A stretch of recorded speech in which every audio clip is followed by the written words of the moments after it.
नमस्कार, मी शांभवी कुलकर्णी. मी आज संगीता बर्वे यांनी लिहिलेल्या पियूची वही या पुस्तकातील एक परिच्छेद वाचून दाखवणार आहे. पियूने तिच्या सुट्टीतली दिनचर्या या पुस्तकात लिहिली आहे. त्या दिनचर्येतील 29 जून 2016 या तारखेची मी तिची दिनचर्या आता वाचत आहे.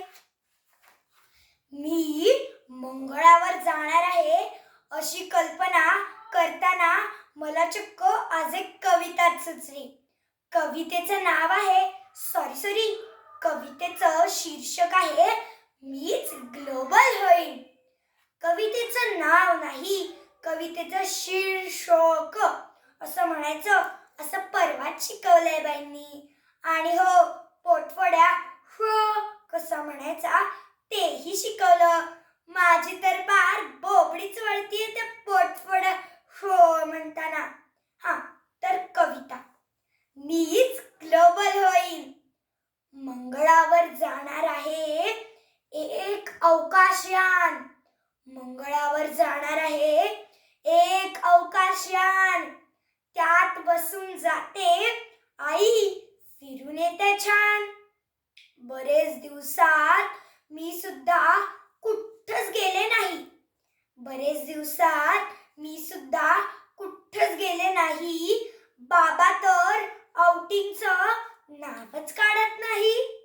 भारी कंटाळा आलाय मला पृथ्वीवरती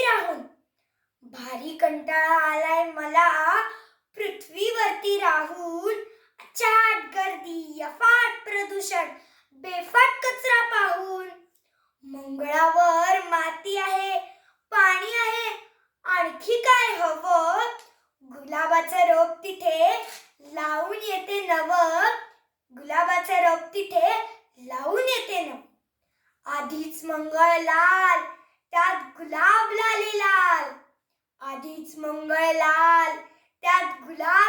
लाल. तिथे करीन शेती आणि इथे टाकीन मॉल.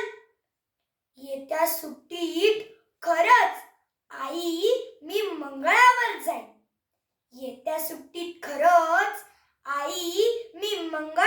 जाईन. अभिमान वाटेल तुला जेव्हा मीच ग्लोबल होईन.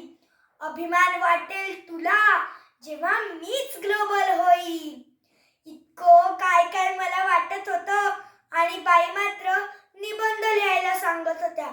मी पक्षी झाले तर, आणि मी झाड झाले तर, न मी फुलपाखरू झाले तर भंकस नुसती. मग आपण कल्पना चावला, सुनीता विल्यम्स सारख्या होऊ का, असा फार मोठा विचार माझ्या मनात आला.